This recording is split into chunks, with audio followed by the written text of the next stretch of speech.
Hello मित्रों, मंजिल अपनी अपनी चैनल में आपका स्वागत है। कल हमने 35 क्वेश्चन किए थे, आज 36 से स्टार्ट करेंगे। क्वेश्चन नंबर 36, मोको कहाँ ढूंढे बंदे मैं तो तेरे पास में, पंक्ति किसकी है? Option B Kabirdas. Question number 37, Kabir की वाणी का संग्रह बीजक कहलाता है, इसके कितने भाग हैं? Option B 3। क्वेश्चन नंबर 38, संत कवि गुरु नानक देव का जन्म कहाँ हुआ था? तो ऑप्शन बी तलवंडी में।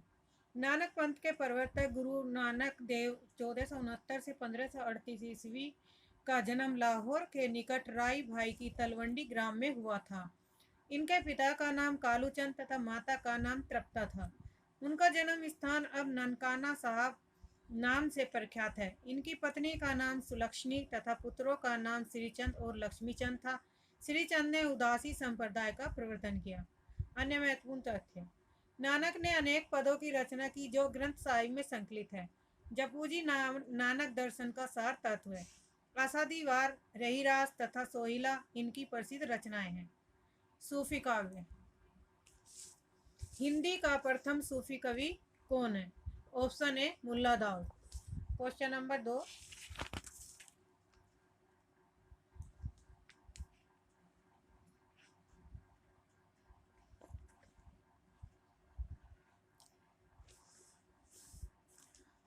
व्याख्या। हिंदी के प्रथम सूफी कवि की मान्यता पर विद्वानों में मतभेद है, किंतु अधिकतर विद्वान इस पर सहमत हैं कि मुल्ला दाऊद कृत चंदायन संभवतः हिंदी का प्रथम सूफी प्रेम काव्य है। इसमें नायक लोरिक और नायिका है। चंदा की प्रेम कथा का वर्णन किया गया है। यह अवधी भाषा में लिखी गई है। इस आधार पर मुल्ला दाऊद को हिंदी का प्रथम सूफी कवि माना जा सकता है। क्वेश्चन नंबर 2, सूफी काव्य पद्धति का अंतिम ग्रंथ कौन सा है? Option number A Yusuf Zulekha. व्याख्या। सूफी काव्य पद्धति का अंतिम ग्रंथ यूसुफ जुलेखा है, जिसकी रचना 1790 ईस्वी में नवाब शेख निसार ने की थी। कासिम शाह कृत हंस जवाहिर की पद्धति पर इन्होंने भी अपने प्रेमाख्यान का नाम यूसुफ जुलेखा रखा, जिसमें प्रेमी यूसुफ का नाम पहले और प्रेमिका जुलेखा का नाम बाद में है। इस काव्य के नायक नायिका काल्पनिक नहीं है। यूसुफ का वृत्तांत कुरान में आया है। कुरान का 12वां सूरा यूसुफ के नाम से पुकारा जाता है। कुरान शरीफ के उसी यूसुफ नाम व्यक्ति की प्रेम कथा शेख निसार ने अपने काव्य यूसुफ जुलेखा में लिखी है। मसनवी शैली में लिखित इस कृति में आसफुद्दौला की प्रशंसा भी की गई है, क्योंकि उन दिनों वही सहायवक्त थे और यूसुफ जुलेखा की भाषा जनपदीय अवधी है। कथानक में अलौकिकता की भरमार है। पदावत सन 1540 ईस्वी में मलिक मोहम्मद जायसी द्वारा और मृगावती 1503 ईस्वी में कुतुबन द्वारा, इंद्रावती सन 1744 ईस्वी में नूर मोहम्मद द्वारा लिखी गई है। क्वेश्चन नंबर 3, सूफी प्रेमाख्यानक के रचनाओं की भाषा कौन सी है? तो ऑप्शन ए अवधी। सूफी प्रेमाख्यानक रचनाओं की भाषा अवधी है। प्रेमाश्री शाखा के मुस्लिम सूफी काव्यों की काव्यधारा को प्रेम मार्गी माना गया है, क्योंकि प्रेम से ही प्रभु मिलते हैं, ऐसी उनकी मान्यता है। ईश्वर की तरह प्रेम भी सर्वव्यापी और ईश्वर का जीव के साथ प्रेम का ही संबंध हो सकता है। यही उनकी रचनाओं का मूल तत्व है। उन्होंने प्रेम गाथाएं लिखी और ये प्रेम गाथाएं फारसी की मसनवी शैली पर रची गई हैं। इन गाथाओं की भाषा अवधी और उनमें दोहा चौपाई छंदों का प्रयोग किया गया है। सूफी काव्य का सबसे प्रिय अलंकार कौन सा है? तो सूफी काव्य का सबसे प्रिय अलंकार ऑप्शन बी सामोशक्ति है। क्वेश्चन नंबर 5, इनमें से सूफी काव्यधारा के कवि कौन नहीं है? Option C Namdas. मुल्ला दाऊद जायसी, कुतुबन, मंजन उस्मान, शेख नबी, आसिम शाह, नूर मोहम्मद आदि शुभ संत है, जबकि गुरु नामदास सिख संत थे। क्वेश्चन नंबर 6, प्रेम मार्गी कवि नहीं है। Option A Surdas. सूरदास प्रेम मार्गी शाखा के कवि नहीं, बल्कि भक्ति काल की सगुन भक्ति धारा की कृष्ण भक्ति शाखा के कवि हैं। इनकी रचनाएं सूरसागर, साहित्य लहरी और सूर सारावली हैं। क्वेश्चन नंबर 7, प्रेमाख्यान काव्य परंपरा सूफी काव्य का मुख्य दर्शन क्या है? ऑप्शन ए तसव्वुफ। सूफी दर्शन को तसव्वुफ कहा जाता है। सूफी शब्द की उत्पत्ति को लेकर बहुत से मत है। कुछ विद्वानों का मत है कि सूफी शब्द सफा से निकला है, जिसका अर्थ है विशुद्धता, मन, विचार और कर्म की विशुद्धता। जिन लोगों के बारे में यह शब्द बोला जाता है उनका चित्त शुद्ध होता है और खुदा की मोहब्बत के साथ साथ उनके दिल में उसके बंदों के लिए भी मोहब्बत पाई जाती है। सूफियों ने दुनिया को प्यार और अमन की तालीम दी। सूफी मतों में प्रसिद्ध 4 सिलसिलों के नाम इस प्रकार हैं: चिश्तिया सिलसिला, कादरिया सिलसिला, नक्शबंदिया सिलसिला और सुहरावर्दिया सिलसिला। क्वेश्चन नंबर 1, अनलैक मैं ही ब्रह्मा हूँ की घोषणा किसने की? तो ऑप्शन बी, मंसूर ने। व्याख्या,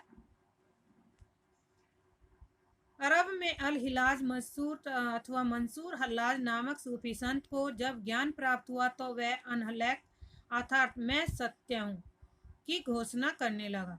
उसके गुरु जुवैद थे। उन्होंने अनलैक अनलैक का अर्थ होता है कि मैं ही ब्रह्मा हूँ का सिद्धांत प्रतिपादित किया। उन्होंने किताब तवासीफ नामक सूफी मत का एक ग्रंथ भी लिखा था जिसमें इनके सिद्धांत प्रतिपादित है। अनलैक का सिद्धांत भारतीय अद्वैतवाद के दर्शन अहम ब्रह्मास्मि से प्रेरित है। क्वेश्चन नंबर 9, आचार्य रामानंद शुक्ल ने प्रेमाख्यान परंपरा का हिंदी में प्रवर्तक प्रथम कवि किसे माना है? तो ऑप्शन ए, कुतुबन को। व्याख्या, आचार्य शुक्ल ने मृगावती 1503 ईस्वी के रचयिता कुतुबन को प्रेमाख्यान परंपरा का प्रथम कवि माना है। कुतुबन कृत मृगावती में नायक रामकुमार और नायिका मृगावती के प्रथम दर्शनजन्य प्रेम का निरूपण अत्यंत भावात्मक शैली में हुआ है। अन्य महत्वपूर्ण तथ्य, भक्तिकालीन की प्रेमाख्यान परंपरा के ग्रंथ है मृगावती, पद्मावत, मधुमालती, चित्रावली और रत्नसार आदि हैं। डॉक्टर हजारी प्रसाद द्विवेदी ने ईश्वरदास की सत्यवती कथा 1500 ईस्वी को प्रेमाख्यान परंपरा का प्रथम ग्रंथ माना है। डॉक्टर रामकुमार वर्मा ने मुल्ला दाऊद के चंदायन 1379 को इस परंपरा का प्रवर्तक माना है। क्वेश्चन नंबर 10, आचार्य रामचंद्र शुक्ल प्रेमाख्यान परंपरा की पहली रचना किसे मानते हैं? तो ऑप्शन सी, मृगावती को। कुतुबन के गुरु कौन थे? ऑप्शन में नहीं दिया। व्याख्या देखते हैं। आचार्य रामचंद्र शुक्ल ने कुतुबन के गुरु चिश्ती वंश के शेख बुरहान को बताया है। संभवतः वर्तनी त्रुटि के कारण उत्तर प्रदेश माध्यमिक शिक्षा चयन ने इसे संशोधित तरकुंजी मूल्यांकन से बाहर कर दिया था। क्वेश्चन नंबर 12, कुतुबन के गुरु का क्या नाम है? तो option D, Sheikh Burhan. Question number 30, Mulla Daud की भाषा। ऑप्शन डी, ठेठ अवधी है। मुल्ला दाऊद की भाषा ठेठ अवधी है। मुल्ला दाऊद की काव्य कृतियों में बैसवाड़ी अवधि का प्रभाव स्पष्ट है।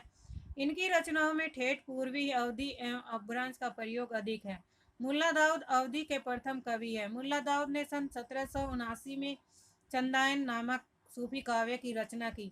चंदायन को मुल्ला दाऊद ने प्रेम गाथात्मक काव्य बनाया और यह प्रेम गाथात्मक काव्य पूरी तरह से चंदायन की रचना योजना से भिन्न सूफी काव्य परंपरा का ग्रंथ बन गया है। क्वेश्चन नंबर 14, सूफी मत में वर्णित साधक की 4 अवस्थाओं शरीयत, तरीकत, मारिफत, हकीकत की भारतीय भक्ति मार्ग के साथ सही क्रम में संगति होगी। ऑप्शन ए, इसमें होगा आचरण, उपासना, सिद्धावस्था, सत्यबोध। सूफी मत में वर्णित साधक की 4 अवस्था शरीयत, तरीकत, मारिफत और हकीकत की भारतीय भक्ति मार्ग के साथ सही क्रम है आचरण, उपासना, सिद्धावस्था और सत्यबोध।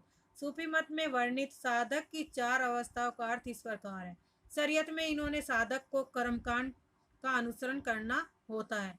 नंबर 2, तरीकत, इसमें साधक उपासना में लीन हो जाता है। नंबर 3, मारिफत, इसमें साधक आरिफ बन जाता है।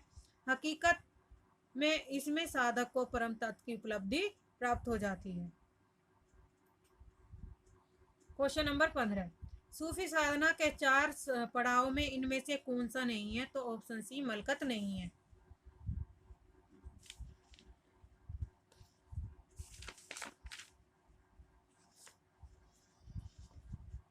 क्वेश्चन नंबर 16,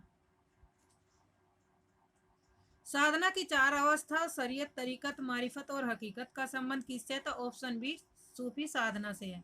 क्वेश्चन नंबर 17, मध्यकालीन सूफी काव्यधारा की विशेषताओं के संदर्भ में निम्नलिखित में से एक विशेषता गलत है, उस विशेषता को चुनिए।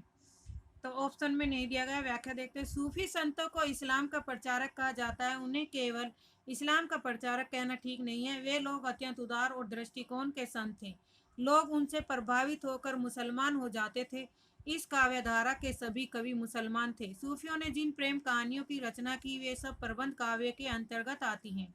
इस काव्यधारा के सभी कवियों ने हिंदू प्रेमी प्रेमिकाओं के प्रेम कथा का काव्यात्मक चित्रण प्रस्तुत किया है। इसमें प्रेम के वियोग पक्ष को अधिक महत्व प्रदान की गई है। इनकी भाषा अवधि है। किसी किसी कवि पर भोजपुरी और ब्रज भाषा प्रभाव भी प्राप्त होता है। अतः दिए गए सभी विकल्प सही हैं। अन्य महत्वपूर्ण तथ्य। सूफी काव्यधारा के प्रमुख कवि कौन कौन थे? तो जायसी, कुतुबन, मंजन, उस्मान, शेख नबी, कासिम शाह, नूर मोहम्मद आदि। सूफी काव्यधारा को प्रेमाख्यान काव्यधारा भी कहा जाता है। सूफी काव्यधारा के काव्य फारसी की मसनवी शैली में लिखे गए हैं। सूफी मत के अनुसार ईश्वर एक है, आत्मा बंदा उसी का अंश है। यद्यपि कवियों का ज्ञान स्वाध्याय द्वारा अर्जित न होकर सुना सुनाया अधिक है। सूफी कवियों का मुख्य केंद्र अवध है। Thank you.